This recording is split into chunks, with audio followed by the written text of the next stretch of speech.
Ahí estamos. Listo. Bien. Entonces, empezamos con la unidad 5, la de evidencia digital. Nos vamos a abocar ya específicamente a todo lo que es el análisis forense en sí, digamos, ¿no es cierto? Toda la parte procedimental y metodológico y todo eso, qué sé yo, es lo que vimos las clases anteriores. Entonces, primero que nada, definamos lo que es la evidencia digital, ¿da? Evidencia digital que también tiene otros términos en palabras de los abogados, puede llamarse también prueba o elemento de prueba, es lo que confirma o desvirtúa una hipótesis, es decir, a través de la evidencia digital uno sostiene una opinión, ¿da? Entonces, lo importante es que tenga que ser un dato objetivo, es decir, que no esté teñido de consideraciones particulares, digamos, de la visión personal que pueda tener el perito o el abogado o lo que fuera, y que se debe incorporar legalmente en el proceso, en el expediente y demás, a través de todo un procedimiento particular que tiene la incorporación de pruebas, digamos, dentro de un expediente, no es así nomás como se incorpora, y que en última instancia el fin de esa evidencia, prueba o elemento de prueba es justamente llegar al descubrimiento de la verdad acerca de los hechos. Normalmente cuando A demanda a B, dice el señor B me hizo tal cosa. Ese tal cosa, eso es un hecho que A tiene que probar que eso ocurrió, para lo cual va adjuntando al expediente las evidencias materiales, digitales, testimoniales de testigos y demás, digamos, que considere el abogado necesario para sustentar, digamos, la propuesta de la demanda. Y de la misma manera, el abogado de B hace lo propio, es decir, también busca pruebas, evidencias de todo tipo, testimoniales y qué sé yo, para sostener la postura de su cliente en la que niega todo lo que ha hecho, por ejemplo, todo lo que dice A que le hizo, ¿no es cierto? Entonces, todas esas cuestiones de que van y vienen diciendo yo sostengo los dichos en base a tal elemento de prueba, bueno, devienen lo que nosotros le llamamos la evidencia digital cuando nos convocan para decir, mire, como la otra parte está poniendo en duda lo que yo digo respecto de este correo electrónico o respecto de este WhatsApp o de lo que sea, entonces yo convoco un perito para que valide esa evidencia digital y sea aceptada en el expediente. ¿Por qué es importante esa evidencia? Porque en realidad las pruebas y las evidencias son lo que después terminan sosteniendo la sentencia del juez. Y evitan, sobre todo, las inferencias subjetivas, es decir, el juez tiene que ser totalmente racional, objetivo y definir una sentencia, dictaminar una sentencia, tomar una decisión respecto del caso, pero siempre en función de las pruebas. Aunque él piense otra cosa, aunque falten pruebas, él tiene que limitarse a lo que está en el expediente y nada más. Entonces, allí es donde entra a jugar, digamos, la capacidad profesional de los abogados, de una u otra parte, para demostrar su propia versión de los hechos, digamos, su propia verdad, por así decir, ¿no? Entonces, cuando nosotros hablamos de una prueba, hay una serie de criterios de exigencia que se exige, que se requieren para que esa prueba sea como tal.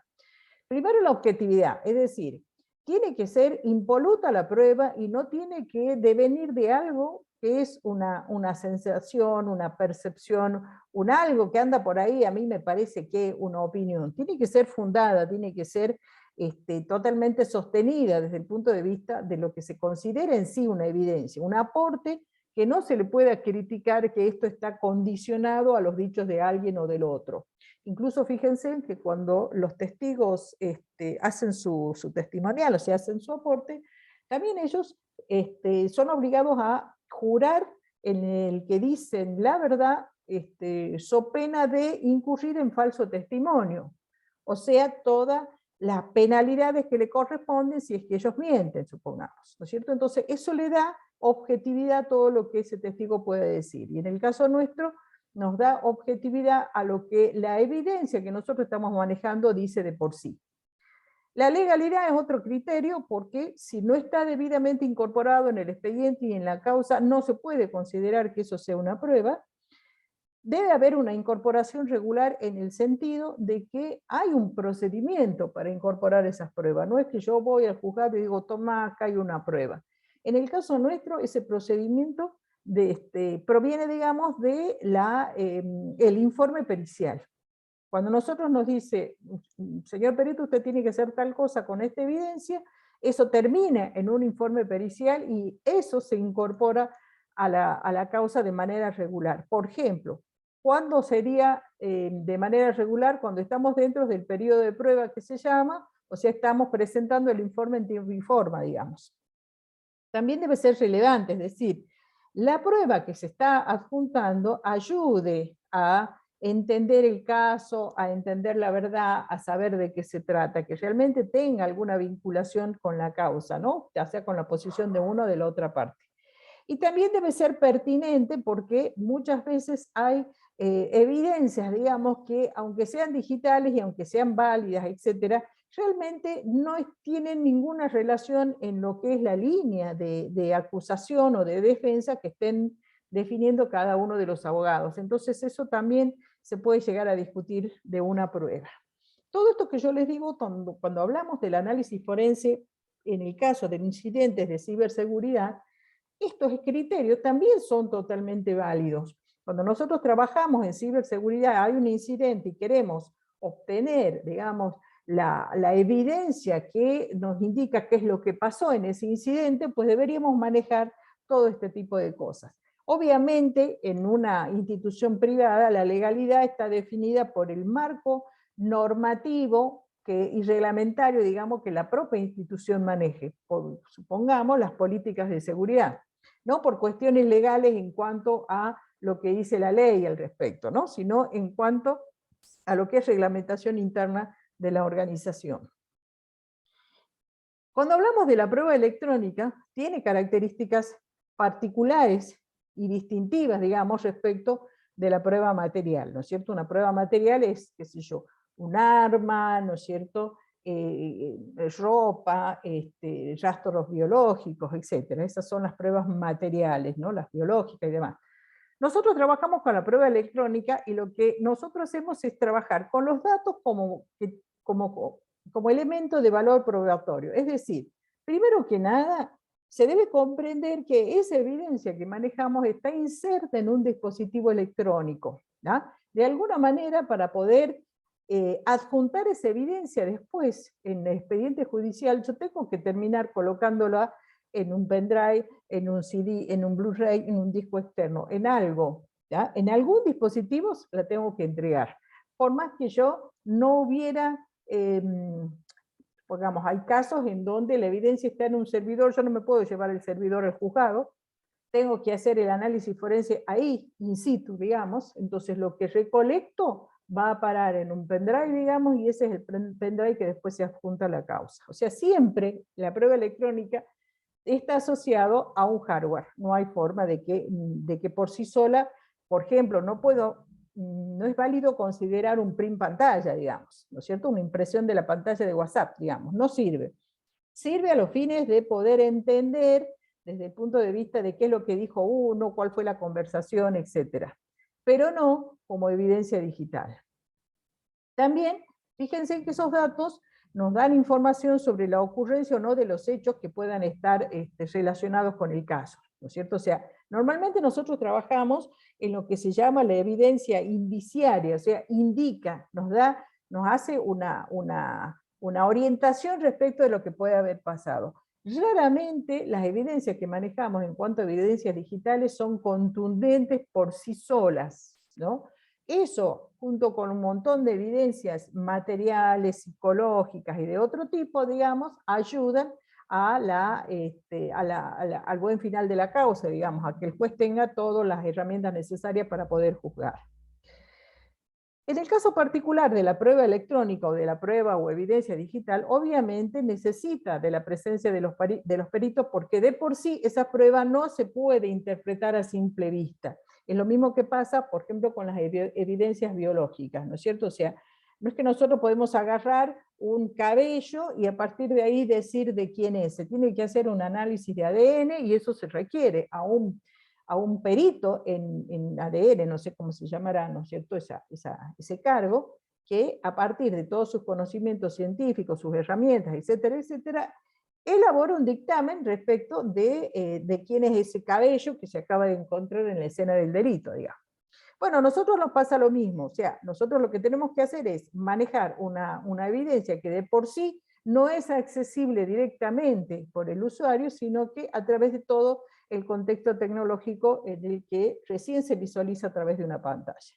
Entonces, sí, lo que se considera es que es un registro generado dentro de un sistema informático, sea este un dispositivo físico o lógico, ¿no?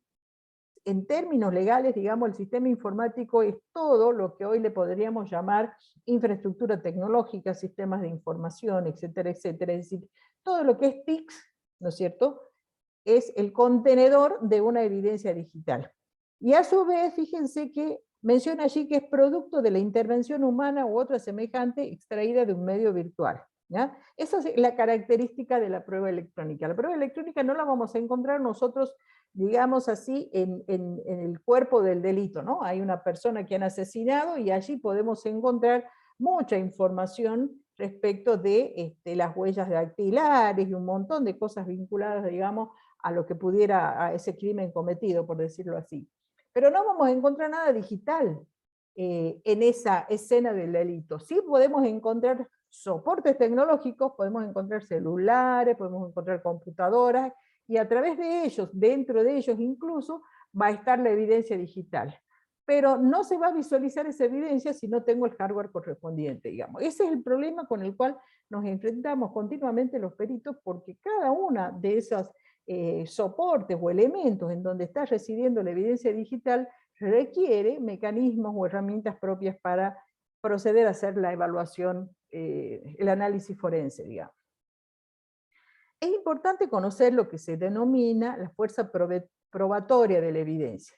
¿Esto qué quiere decir? Que no todo lo que nosotros encontremos en la escena del delito, sea cual fuera termina siendo una evidencia conducente, interesante y que tiene que ver con el tema. Se llama huella, por ejemplo, aquello que desde el punto de vista legal, las huellas o rastros no tienen valor legal. Son pequeños características o elementos que no sabemos muy bien a dónde nos conducen, que nosotros no podemos asociarla directamente a la causa, digamos.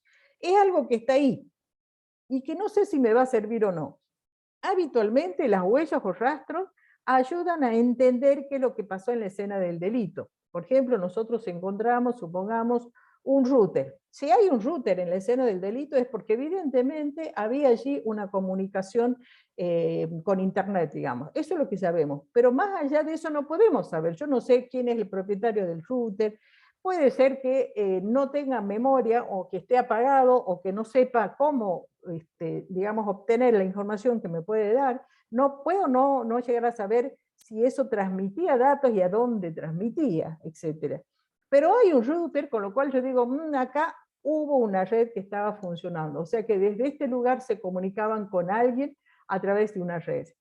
En cambio, un indicio es algo mucho más orientativo, ya de alguna manera está impactando en la causa, es de interés, es pertinente. Un indicio es cuando, por ejemplo, encuentro el router, dentro de ese router encuentro que está prendido, supongamos, entonces encuentro paquetes de datos que estaban a punto de salir, o tengo las últimas direcciones IP que manejó el router, que hizo la distribución o lo que fuera. Entonces, eso ya es un caso puntual, eso ya es algo, no solamente puedo decir que hubo una comunicación a través de una red, sino que puedo verificar que sí existió y que hay unas direcciones IP a los cuales esos paquetes de datos, que aparte puedo ver qué era lo que se enviaba en esos paquetes de datos, salieron, digamos. Ahora bien, cuando yo ya asocio exactamente a la causa, digamos, toda los elementos que estoy analizando, todos esos componentes que se encuentran en la escena del delito, ya hablo de evidencias porque ya toma mucha más fuerza. La evidencia es que ya nosotros técnicamente damos fe de que eso existe y que tiene todas las características que tiene para ser admitida. O sea, a veces los indicios sirven solamente para orientar la investigación. En cambio, la evidencia es mucho más contundente porque la evidencia después puede transformarse en prueba. Nosotros nos paramos acá, en la evidencia. El que transforma las evidencias en pruebas es el juez una vez que selecciona cuáles de todas las evidencias que hay en la causa utiliza a él y les resulta pertinente y conducente para hacer su dictamen de sentencia, digamos. Entonces, puede ocurrir que nosotros hacemos nuestro informe pericial, que está todo perfecto, que el informe no es impugnado, ni mucho menos, pero después el juez lo desestima al momento de hacer la valoración de todas las pruebas para justificar su sentencia. Es como que no le hizo falta esto, por ejemplo, ¿no? Ocurre muchas veces. Entonces, acá cuando nosotros vemos las que son las huellas o rastros y demás, lo que hace es simplemente decir son pequeños vestigios o señales, mientras que los indicios ya me permiten inferir la existencia de otras cosas, ayudan a comprender, ayudan a entender cuál ha sido la escena del delito, etc. Y la evidencia en sí, lo que permite es la aceptación o rechazo de un hecho. Entonces, ¿qué es lo que debe tener en cuenta la evidencia para considerarse como tal?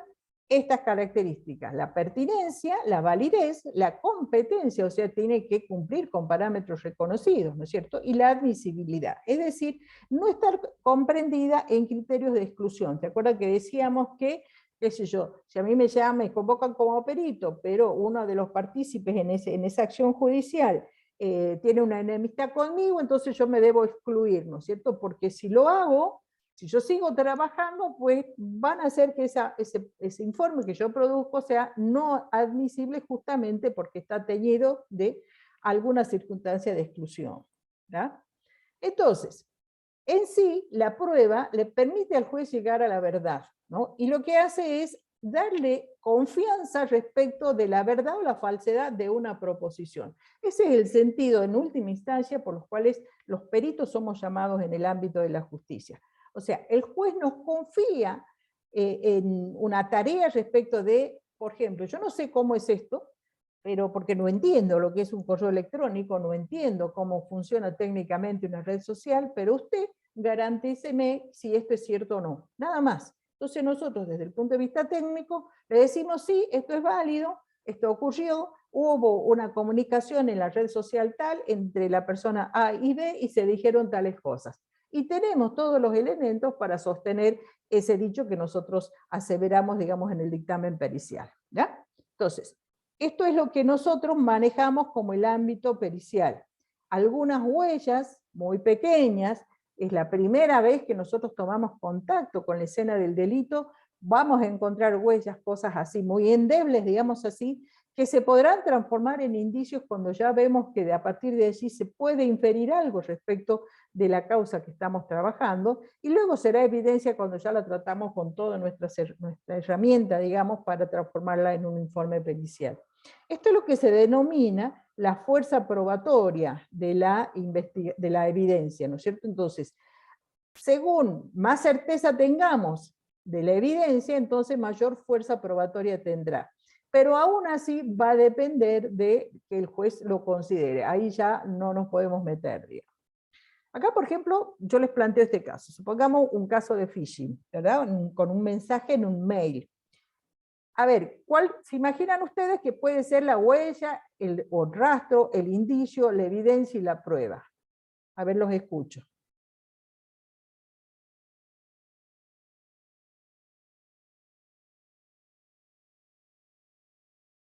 ¿Están ahí, chicos? ¿O ya se han ido todos? No, sí están. Vamos, vamos. Muévanse un poquito. ¿Quién se anima? A ver, cuenten. Lo primero que trataría de analizar es el correo de donde proviene ese mail, digamos. Bien. Si está relacionado con la empresa que dice ser la que se está comunicando conmigo. Bien, pero ¿eso qué sería? ¿Sería un indicio? Un indicio. Un indicio. Eso... ¿Cuál podría ser una huella, por ejemplo, si estamos en un caso de phishing? La huella. ¿Una captura de pantalla, tal vez? Tal vez, exacto. Por ejemplo, alguien me manda la captura de pantalla y me dice, mira, me mandan esto, che, ¿contesto o no contesto? Nosotros no sabemos muy bien qué es, pero, porque tampoco técnicamente podemos validar esa captura de pantalla, pero sí podemos decir, a partir de acá, puede inferirse que hay algo, ¿no es cierto? Que uno si profundiza en eso, si después dice, bueno, tráeme tu celular y yo te hago la pericia, ahí vamos a encontrar indicios.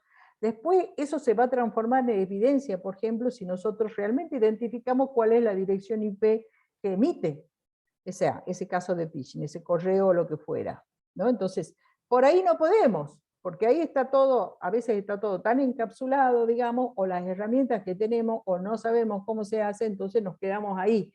No termina siendo una evidencia, ¿no? Muchas veces ocurre que de manera, digamos, inicial, no es conveniente jugarse con que esto sí es una evidencia, sí es un indicio, hasta que realmente no accedemos a ese archivo y utilizamos todas las herramientas necesarias para certificar si realmente existe o no. Porque que alguien me mande una captura de pantalla diciendo me mandaron esto, yo no puedo certificar nada a partir de eso, ¿no es cierto? Entonces tengo que entrar al teléfono, buscar las conversaciones, bajar todo eso. Para bajar todo lo que tiene el teléfono no lo puedo hacer así nomás, tengo que tener herramientas especializadas, digamos, como las que tienen los ministerios públicos, que tienen un equipo que se llama UFED, y etcétera, etcétera. Acá Gustavo también dice que la huella sería de dónde salió el correo electrónico, el IP del emisor. Sí, también puede ser una huella, por eso depende de muchas cosas, porque si pongamos que fuera una IP dinámica, que hoy está asignada a la casa de fulano y mañana al domicilio de Mengano, entonces no vamos a poder terminar de comprobar de dónde es que la geolocalización, digamos, del punto en el cual se emitió el correo. Y aunque lo comprobáramos, no sabemos cuántas personas viven allí, ni sabemos quién es el usuario que utilizó ese correo, quién se sentó frente a la computadora, ¿no es cierto? Entonces, por ahí, algunas cosas que son tan evidentes no lo son. Hay que ser bastante cuidadoso en este tipo de cuestiones. Para nosotros, ¿cuál es el principio básico? Todo debería terminar siendo una evidencia, pero muchas veces no tenemos justificación técnica para decir que eso que tenemos a la vista termina en una evidencia. ¿Ya? Bueno, entonces, acá tenemos algunas de las definiciones de lo que es la evidencia digital. ¿Ya? Acá la primera dice tipo de evidencia construida de campos magnéticos y pulsos electrónicos. La segunda, cualquier información que sujeta a la intervención humana ha sido extraída de un medio informático. Y la tercera dice aquella que es utilizada como evidencia en un proceso legal. No nos ponemos de acuerdo, realmente tampoco interesa mucho la definición así, digamos, doctrinaria del tema de la evidencia digital. Nosotros sí necesitamos identificar desde el punto de vista técnico en cuanto a cuál es la estructura interna que tiene ese archivo, que es lo que vamos a ir viendo, si no es en esta clase será en la próxima. ¿Ya? Pero estos son los aspectos, digamos, en el cual se enmarca la evidencia digital. Fíjense en que acá la norma HB 171-2003 define cualquier información que sujeta a una intervención humana u otra semejante ha sido extraída de un medio informático. Esta definición es la más simple y de las que yo conozco es hasta ahora la más completa, porque cuando se menciona a una intervención humana, hace referencia a que alguien se sentó y digitó a través de un teclado, introdujo esa información en el medio informático. O sea que hay una intervención humana para eso. Y cuando dice otra semejante, podemos entender como los procesos que se desarrollan dentro de ese sistema informático que generan nuevos datos o nuevo conocimiento a partir de ese procesamiento interno, en donde hay cierta automaticidad producto de un algoritmo, digamos, que genera nuevos datos. Pero de todas maneras está dentro de lo que es el medio informático. O sea que evidencia no es solamente lo que se carga en el sistema, sino que también lo que el sistema va procesando por dentro y genera como conjunto de datos que quedan allí residentes en las estructuras de datos de cada uno de los sistemas, de las aplicaciones o de lo que fuera en el que nos toca actuar. Tiene algunas particularidades la evidencia digital. Con la que siempre renegamos es con la volatilidad, ¿no es cierto? ¿Por qué? Si no se recolecta en tiempo y forma y de la manera debida, entonces es posible que uno termine por no recuperar la evidencia, termine por verla y nada más, entonces podés dar testimonios de que vos la viste pero no la pudiste recuperar, etcétera, etcétera. Al ser volátil, cuando estamos actuando en casos en donde, por ejemplo, allanamientos, uno entra y ve la computadora prendida y tiene que hacer algo, bueno, entonces hay técnicas necesarias, digamos, o adecuadas, perdón, para hacer la extracción, el volcado de memoria y quedarnos tranquilos con eso, ¿no es cierto? Pero esa volatilidad nos juega en contra porque eso en un momento dado, por ejemplo, se llena la memoria caché, digamos, y empiezan a superponerse todas las informaciones, entonces por ahí nosotros vamos a perder información importante. No hay forma, ¿ya? No ocurre así con las evidencias materiales, ¿no es cierto? Cuando entran a la escena del crimen, todo lo que está ahí en ese lugar, ¿no es cierto?, en esa habitación donde ocurrió el crimen, es evidencia material. Y es muy difícil que eso así, de manera no, digamos, voluntaria, desaparezca de por sí. Sí, está bien, alguien puede venir y ensuciar toda la escena, como pasó en muchas de esas causas mediáticas, ¿no es cierto? Por ejemplo, esto de la causa Nima, que entraban y salían no sé cuántos peritos y no sé cuántos policías del departamento, ensuciando todo, pisando por todas partes y qué sé yo. Esa es una situación en la cual hay ex proceso una manipulación de toda la escena del delito, digamos. Pero en el caso nuestro, la evidencia digital a veces puede desaparecer por sí sola por las cuestiones estructurales de funcionamiento de la computadora, de las cuales nosotros no tenemos pleno control. Eso es lo que más nos preocupa, digamos, y es lo más difícil de explicarle después a los abogados. Otra cosa que también a ellos les da vuelta el mate, como quien dice, si me permiten la expresión, es la duplicidad de la evidencia. O sea, nosotros sabemos que podemos de alguna manera clonar un archivo, de manera tal que sea exactamente al original. Obviamente va a haber diferencias en los metadatos de un archivo con el que acabo de copiar, pero desde el punto de vista del contenido, podría no llegar a identificar cuál es la primera ocurrencia, digamos así, de ese documento. Ocurre mucho en lo que es las redes sociales, ¿no? Cuando se empiezan a reenviar mensajes y esas cosas que uno dice, ¿de dónde habrá venido esto?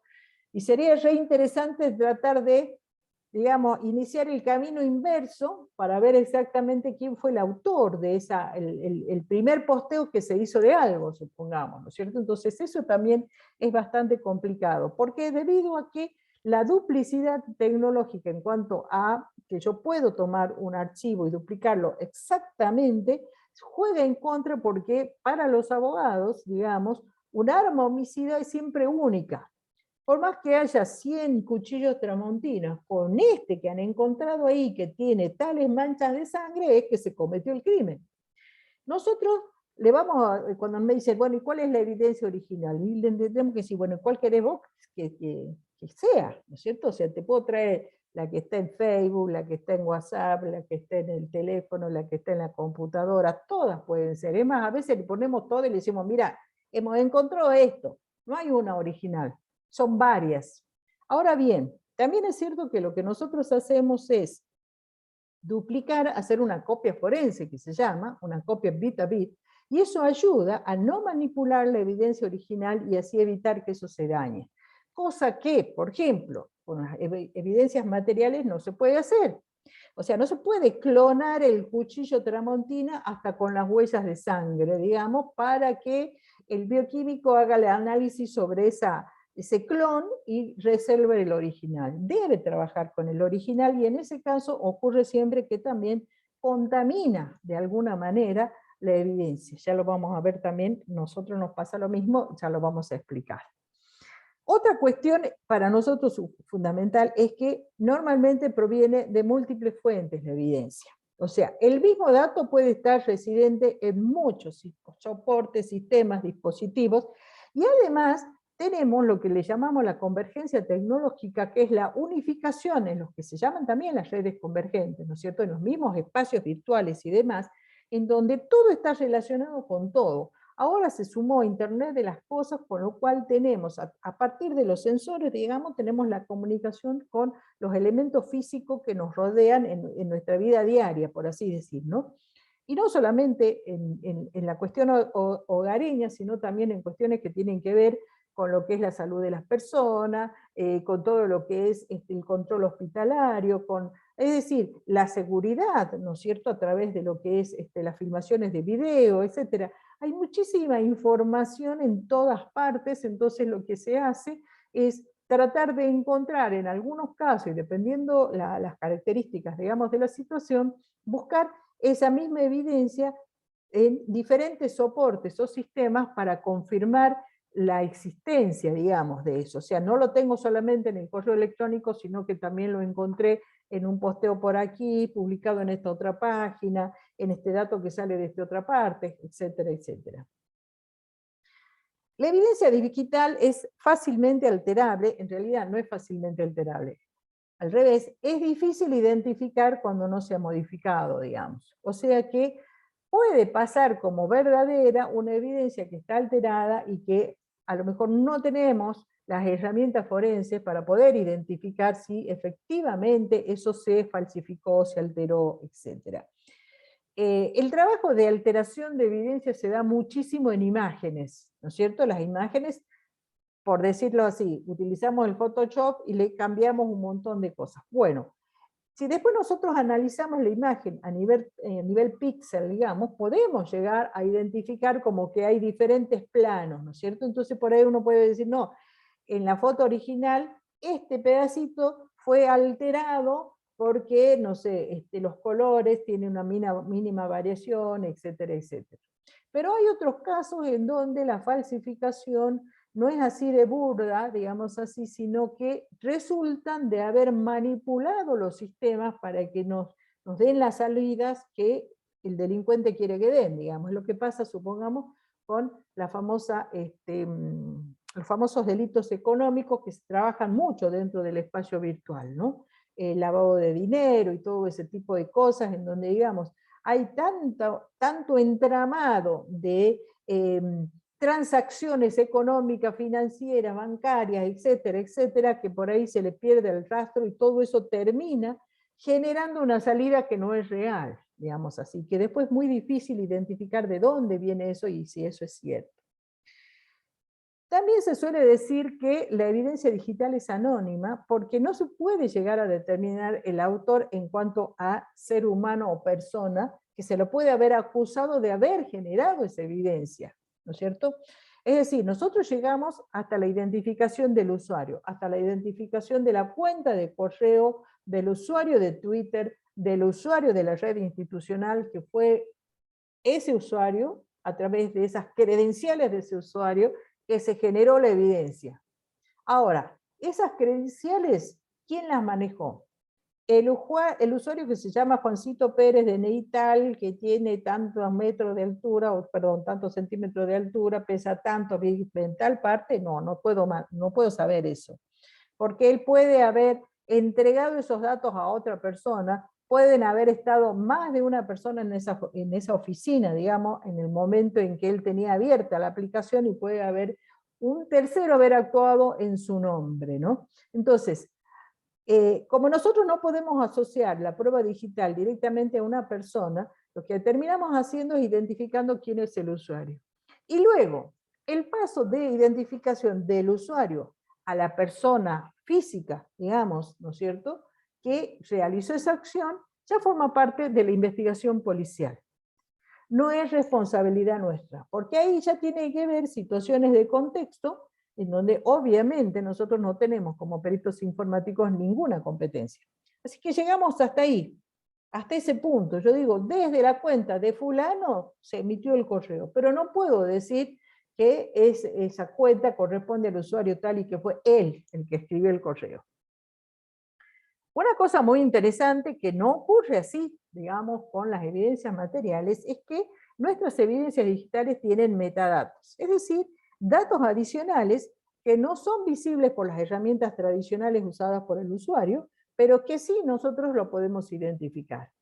El principal metadato, no el principal, el más habitual, digamos, es la opción de propiedad que tenemos ante un archivo cualquiera, ¿no es cierto? Nosotros nos vamos al navegador de directorios de Windows, elegimos cualquier archivo, botón de la derecha, propiedades, y ahí ya nos da cierta información, como por ejemplo cuando ha sido creado, el volumen de datos que almacena, ¿no es cierto? El peso de ese archivo, nos puede dar alguna fecha, nos puede dar el nombre del usuario, nos puede dar las restricciones que tiene, etcétera, etcétera.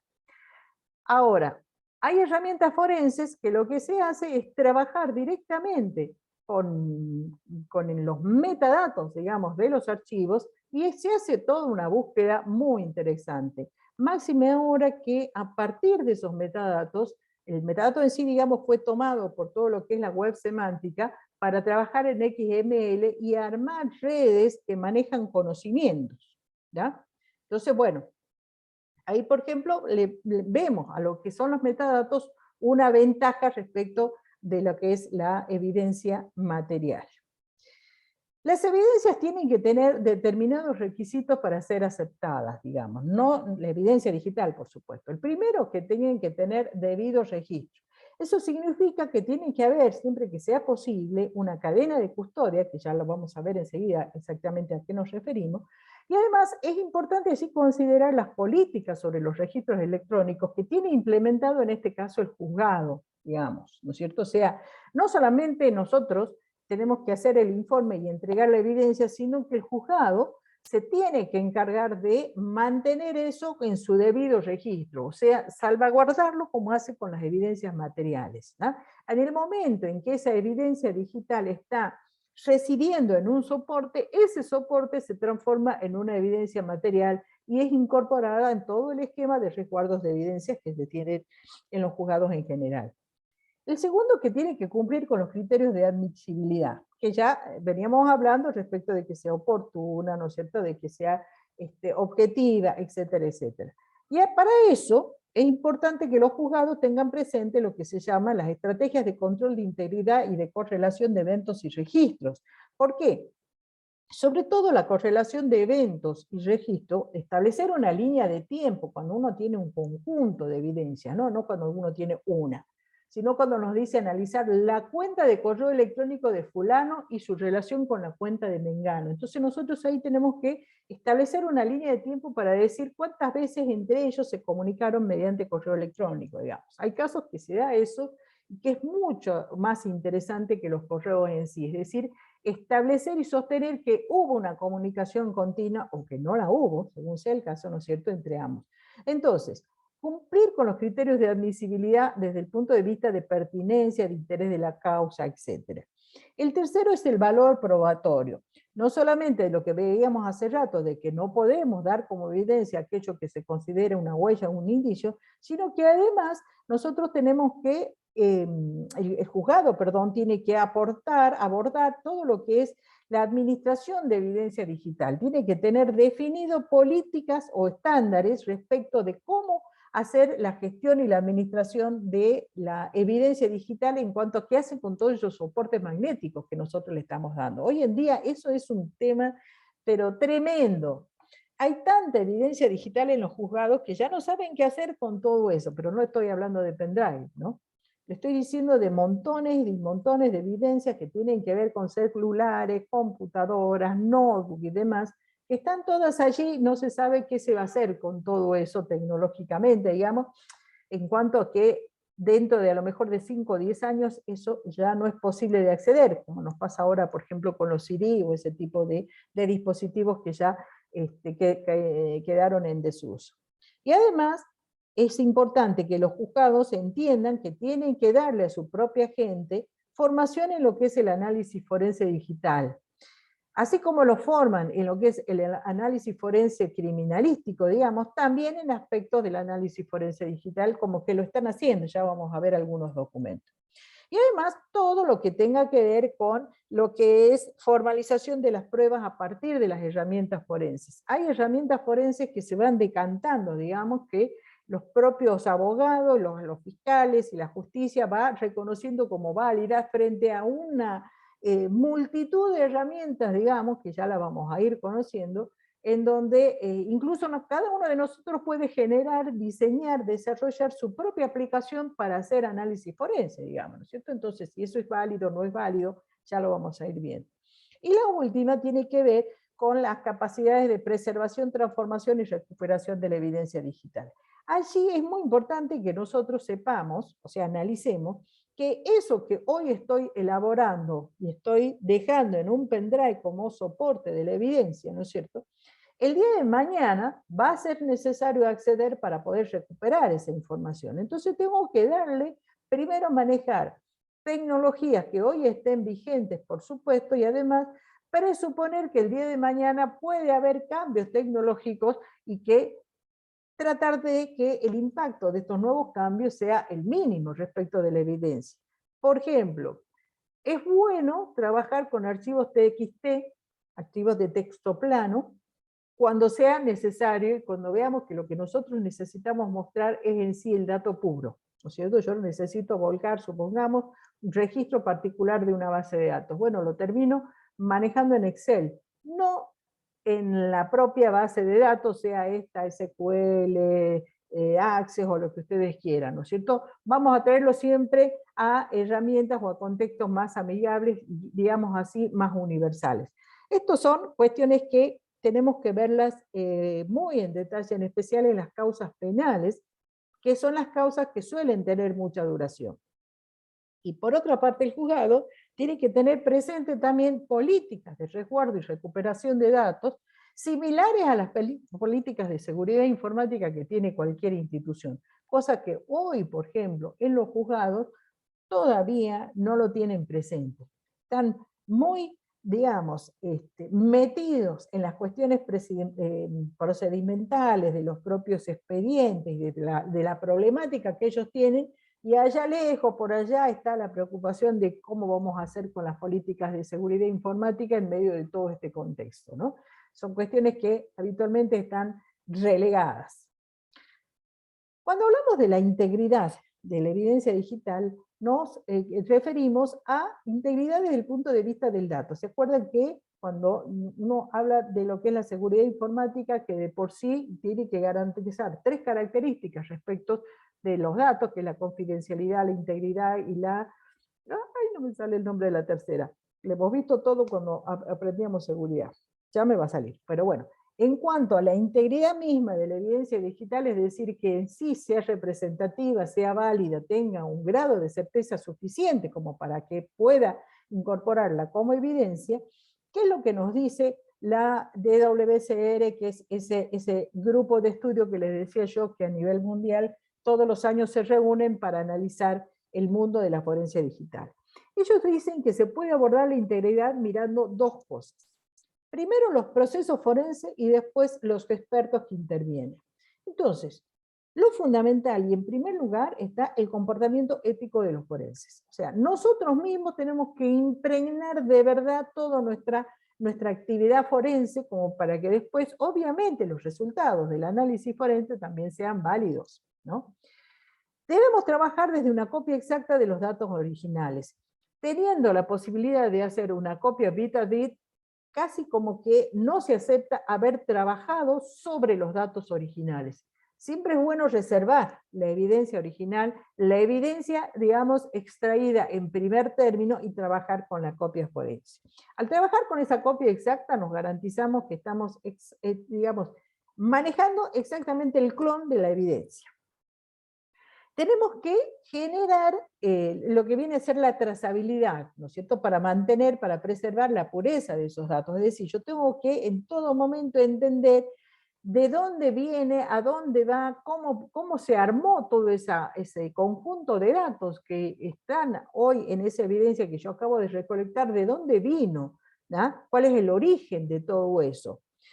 A veces es muy simple porque si fuera un correo electrónico con averiguar la IP del remitente, como que ya tengo de ahí establecida de alguna manera la trazabilidad, digamos. Pero muchas veces cuando tenemos, por ejemplo, que hacer el volcado de todo el contenido de un celular, que son cientos, por no decir miles de archivos, archivitos y archivotes, digamos así, entonces no es tan sencillo establecer la trazabilidad. Ahí hay que hacer toda una tarea previa de identificación de cuál es la información pertinente, sacar datos de las diferentes aplicaciones, establecer líneas de tiempo, etc. Hay un trabajo de estructuración de todo lo que tiene ese celular para mostrar exactamente lo que a nosotros nos interesa en cuanto a que sea pertinente a la causa. También requiere la aplicación de lo que es la criptografía, ¿no? Ya sea con los hashes, ¿no es cierto?, o las firmas digitales. Tenemos muchas herramientas a nuestra disposición para garantizar que ese archivo que yo termino de trabajar, si es alterado, digamos, se puede identificar fácilmente. Los metadatos son un elemento sustancial para poder trabajar sobre todo en la integridad de la evidencia. Puede ser que yo tenga dos archivos que son iguales, pero los metadatos me están diciendo este es de fecha anterior a este otro, digamos, ¿no es cierto?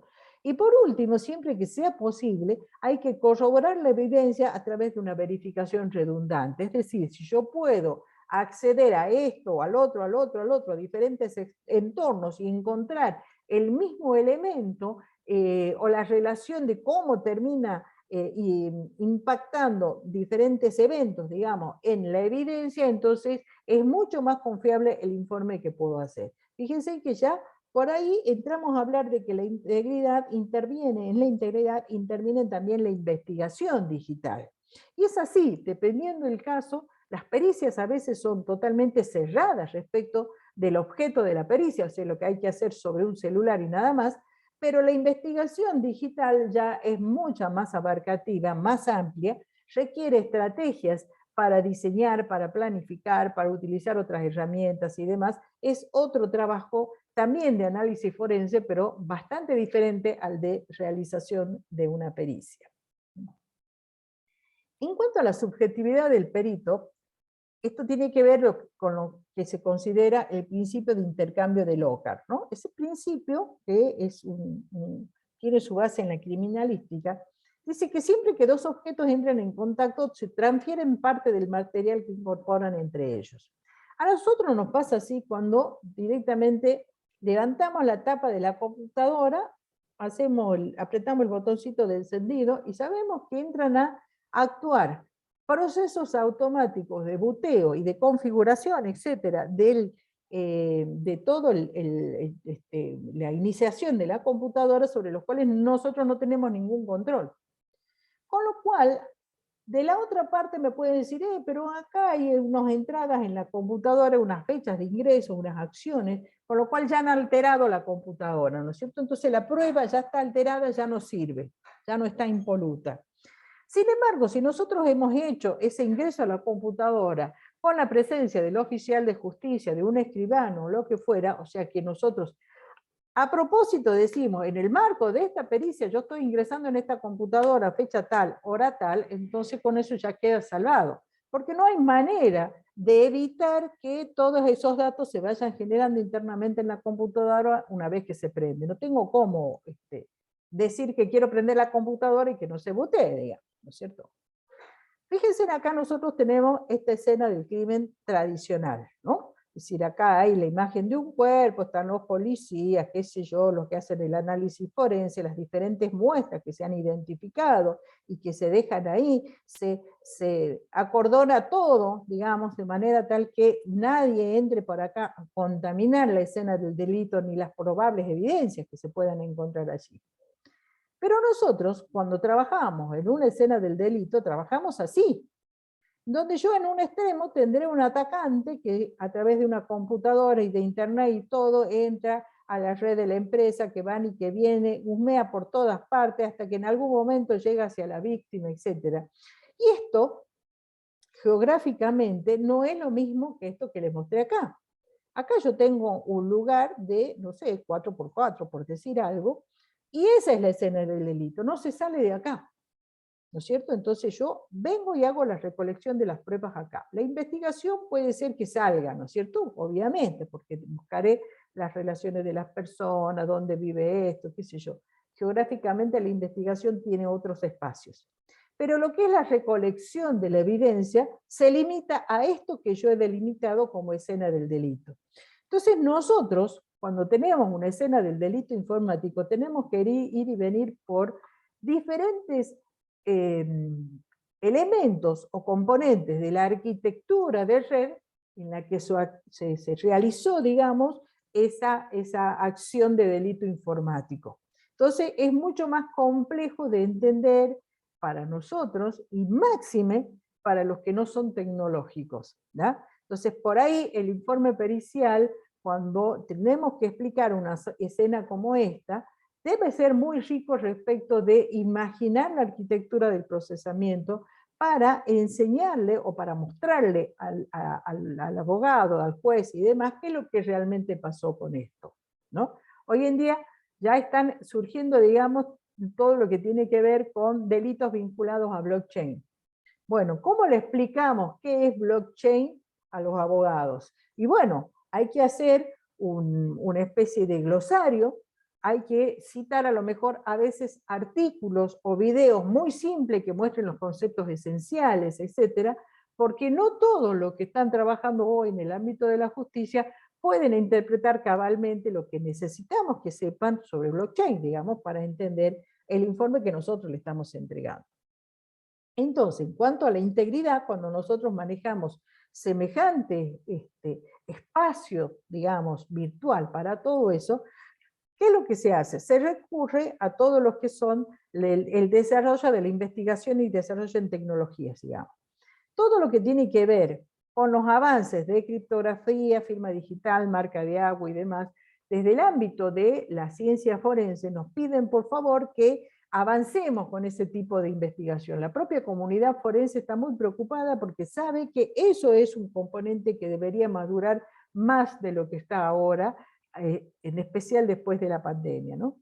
La protección de los repositorios de evidencia digital es otro tema que nos estamos ocupando, digamos, desde el ámbito de los espacios de investigación, porque realmente, así como ustedes vieron lo que es la obsolescencia tecnológica, ¿no es cierto? O sea que ya vemos en los basurales pilas y pilas de celulares que no sirven, de computadoras que no sirven, de material tecnológico que ya no tiene ningún uso ni se puede salvar.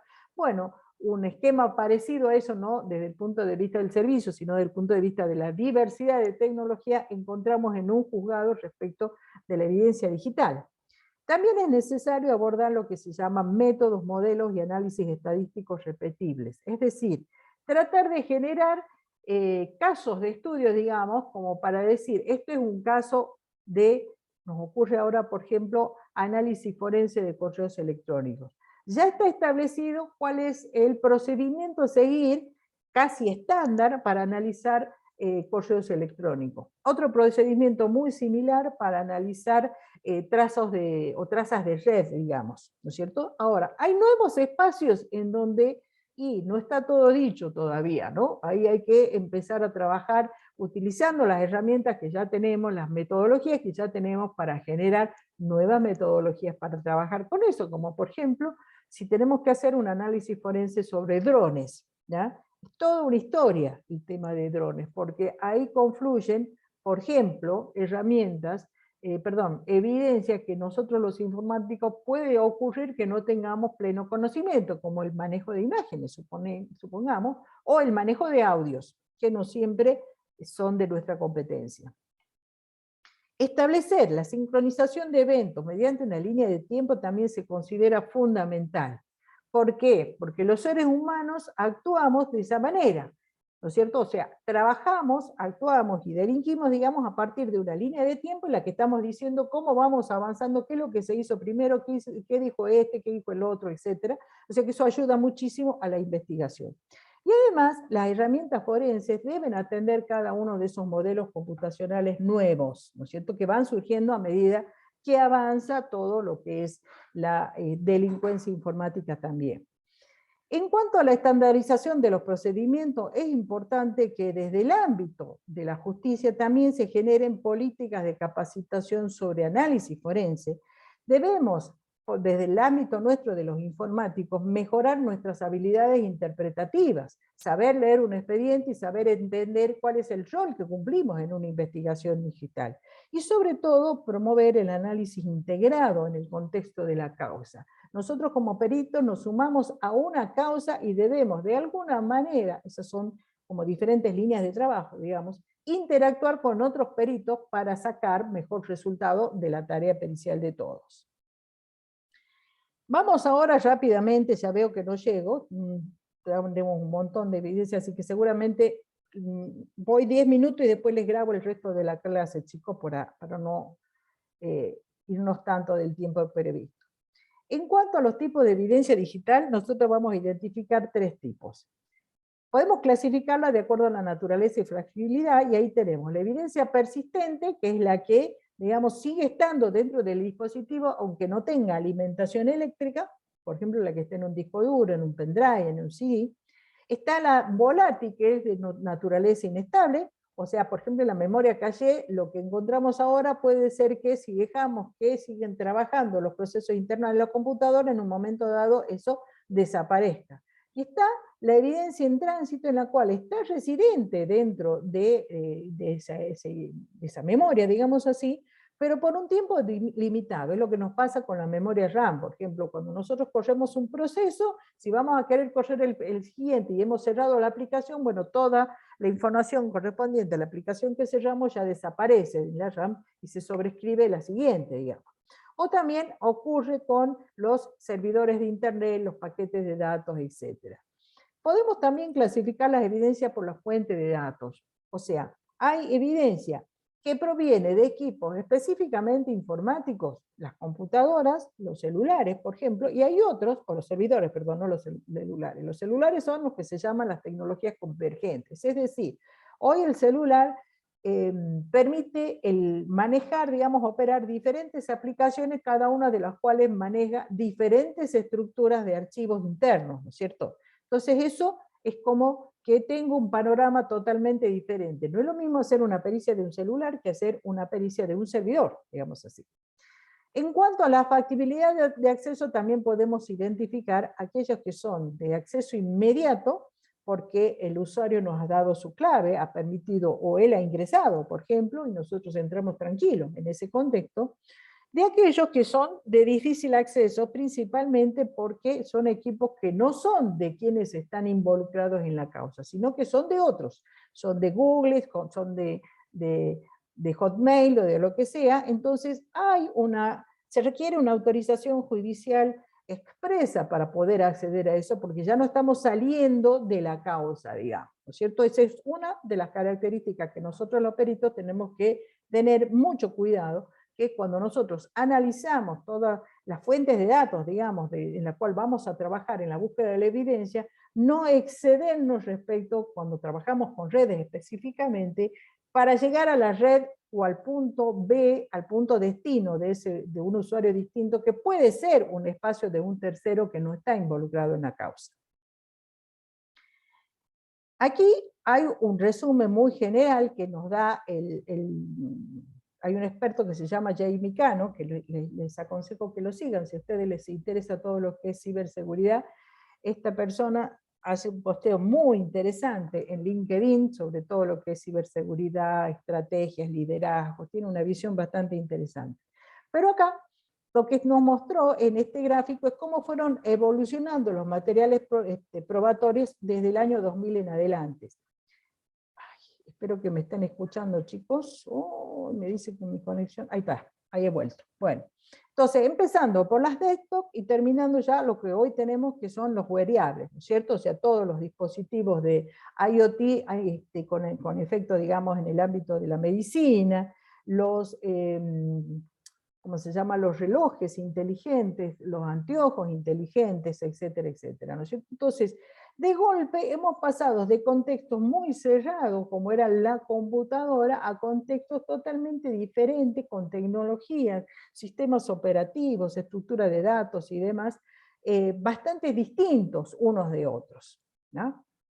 Bien, entramos aquí en lo que es manejo de la evidencia digital. No sé si ustedes quieren que sigamos un ratito más, o corto y después les grabo esta clase. porque no quiero darle a las apuradas también. ¿Qué me dicen, chicos?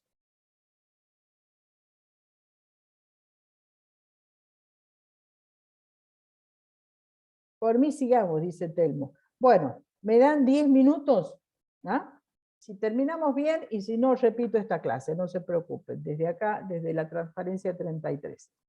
Bueno, ¿cómo hacemos con el manejo de la evidencia digital? Fíjense, acá hay un grafiquito, que yo ahora lo pongo más grande, y vamos a entrar a ver cuál es la forma mediante la cual uno tiene que trabajar con la evidencia digital, puesto ya en la escena del delito, ¿no es cierto? Una de las tareas que sería conveniente hacer, aunque muchas veces no lo podemos hacer tal como nos gusta, es la identificación. O sea, que lo que hacemos es tratar de ver hacia dónde vamos y hacer un análisis de riesgo, si se puede seleccionar las herramientas de hardware y software más convenientes, y si pudiéramos también la lista de evidencias recolectar. La lista de evidencias recolectar es lo mínimo que tenemos que saber. Cuando nosotros nos convocan, por ejemplo, para un allanamiento, que es el caso clásico en este diagrama que yo les estoy mostrando, nosotros tenemos que preguntarle al fiscal o al abogado qué es lo que vamos a buscar. ¿Ya? Vamos a buscar evidencia de un crimen, vamos a buscar evidencia de narcotráfico, de pornografía, de cómo fulano hizo tal cosa, todo lo relacionado a la persona tal, todo lo relacionado a la empresa tal, o al hecho cual, lo que fuera, pero algo ya orientativo respecto de lo que necesitamos. Cuando llegamos al lugar hay que hacer una fijación fotográfica absolutamente de todo. No lo hacemos nosotros, lo podemos hacer si quisiéramos. Normalmente hoy ya en los allanamientos hay personal policial que se dedica a fotografiar absolutamente todo y a filmar cómo se ingresa, quién ingresa, qué es lo que hace, a dónde va, etc. Hay una documentación de videos, digamos, y de filmografía bastante importante en los allanamientos. Obviamente, depende también del ámbito, de las tecnologías, de un montón de cosas, ¿no? No en todos los casos es así.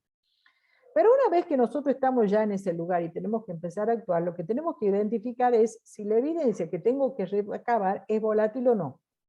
Si fuera volátil, entonces seguramente voy a utilizar lo que son las técnicas, que ya la vamos a ver más adelante, de adquisición de evidencia volátil, que básicamente es el volcado de memoria y todo lo que es sniffing, o sea, análisis del tráfico de red. Porque es aquello que yo sé que en algún momento eso se me va a desaparecer. Entonces, debe hacerse, digamos, ahí, in situ, en ese lugar, y luego, a continuación, si es que corresponde, y de acuerdo a lo que dicta el procedimiento de ese lugar, apagar el dispositivo, cortarle la fuente de energía, protegerlo, ya vamos a ver cómo. Si no es volátil, a partir de ahí yo tengo que ver, bueno, listo, es evidencia persistente, digamos, agarro la PC, me la llevo. A veces tenemos que ver que no me lo puedo llevar al dispositivo. Supongamos, estamos haciendo un allanamiento en un hospital, no puedo salir con los servidores bajo el brazo y dejar a todo el hospital sin el sistema de historia clínica, digamos. Entonces, ¿qué es lo que se hace? Averiguar si necesitamos hacer una adquisición en el sitio o no. Si no hace falta hacer la adquisición en el sitio, seguimos de largo porque evidentemente lo que vamos a hacer es secuestrar ese dispositivo. Nos vamos a llevar la notebook, el celular, el servidor o lo que sea. Ahora, si no podemos llevarnos el dispositivo, o si por ejemplo todo lo que está puesto en el esquema de cloud computing, es decir, servicios brindados por terceros a los que se accede a través de Internet, entonces ahí buscaremos la manera de aplicar todos los métodos y demás para las técnicas de adquisición de evidencia permanente. Básicamente acá vamos a manejar un equipo antiestático por si nosotros tuviéramos que, por ejemplo, abrir el servidor, abrir la notebook o lo que fuera y sacar y retirar el disco, supongamos, ¿no es cierto? También, si yo tuviera que hacer copia de esto, el dispositivo sobre el cual va a estar recibiendo la copia tiene que tener bloqueo de escritura, de manera tal que una vez que hago la copia, eso se bloquea, nadie más me toca, ni me modifica, ni altera nada de lo que está, supongamos, en ese pendrive, o supongamos en ese disco externo, o lo que fuera. En algunos casos tendré que hacer adquisición física y lógica.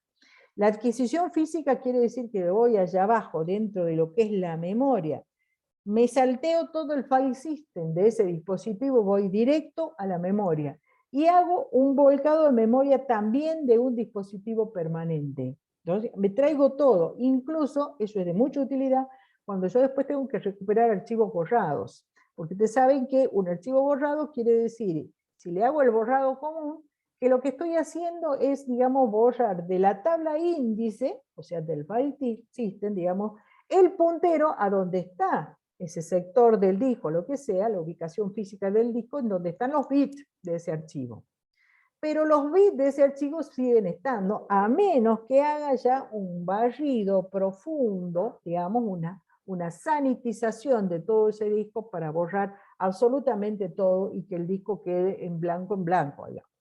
Entonces, nosotros hacemos la adquisición física o lógica y lógica dependiendo del caso. También hacemos una copia imagen, porque si no me puedo llevar el servidor o lo que sea, evidentemente esto que yo acabo de adquirir lo tengo que dejar en un hardware sanitizado, es decir, protegido, es el que sobre el cual he hecho bloqueo de escritura además, y además le tengo que aplicar una función hash. Y todo esto, que luego debo verificar en la copia, es lo que después se registra dentro del informe del allanamiento. Entonces, una vez que se han recopilado los dispositivos, ya sea porque yo hice la recopilación en situ o porque secuestré dispositivos, si los secuestré, yo tengo que sacarle la batería, tengo que incluir, buscar todo lo que es cable, fuentes, etcétera, porque si no me llevo la PC sola, digamos, y después no tengo una fuente, no tengo esto, lo que fuera. Se registra todo en la cadena de custodia, que básicamente es un registro, una planilla en donde se pone fecha, hora, identificación, estado, descripción, personal interviniente, el número de hash, etc. Se resguarda embalando convenientemente en bolsas antiestáticas, etc., en los elementos que en ese momento nosotros tengamos. Normalmente cuando hacemos este tipo de acciones, digamos, nosotros como peritos tenemos que tener nuestro kit de resguardo de evidencias, ¿no es cierto?, en donde tenemos ya, por ejemplo, esas bolsas llenas de burbujitas y demás para proteger aquellos elementos que sabemos que pueden ser de alguna manera sufrir alguna rotura o lo que fuera, ¿no? Y luego se hace el traslado de la evidencia registrando previamente en la cadena de custodia toda la acción que nosotros hemos hecho. Todo está descrito así en uno de los documentos que está puesto, es una resolución que salió respecto de cómo actuar en la escena del delito, digamos, ¿no es cierto?, del Ministerio de Seguridad. Es muy interesante, después si la quieren leer, van a ver que hay partes que tienen mucho que ver con lo que es la criminalística en sí, digamos, ¿no es cierto?, pero que les va a ayudar a entender en dónde nos estamos metiendo, digamos. Bien, y acá les dejo, esto se los voy a grabar, chicos, porque todo lo de triage, que es bastante interesante, lo vamos a ver bien en detalle. Solamente les dejo la definición. El triage en el ámbito de la salud habla de cómo identificar el grado de lesión de los pacientes para priorizar la atención de urgencia. Es como cuando, por ejemplo, hay una catástrofe, empiezan a llegar los heridos al hospital, entonces hay un médico que lo que hace es hacer un análisis rápido de cada una de las personas para decir, bueno, este va a terapia, este otro espera acá, este va a la enfermería, este me lo interno allá, a este le sacan la radiografía, etcétera, etcétera. Es el primer contacto con esto para poder priorizar la atención y realmente, digamos, atender a los que tienen más urgencia de atención. Eso, desde la ingeniería, nosotros lo que hacemos es organizar todas las actividades que sabemos que se deberían hacer simultáneamente, pero que no podemos hacerlas en simultáneo, y lo que hacemos es priorizar, y a partir de ahí asignar eficientemente los recursos disponibles. Bien, paramos aquí, yo les grabo el resto de la clase, ya para mañana a esta hora ya la van a tener grabada, así la siguen consultando y después cualquier cosa la vemos en la siguiente clase. No van a tener tarea en esta clase de hoy, no les dejo tarea para esta unidad, porque ya nos vamos a ir preparando a partir del próximo miércoles en lo que ya van a tener a su disposición los talleres que vamos a ir trabajando. ¿Ya? Bien, los dejo entonces tranquilos, termino de grabar, a ver, déjenme esto, detener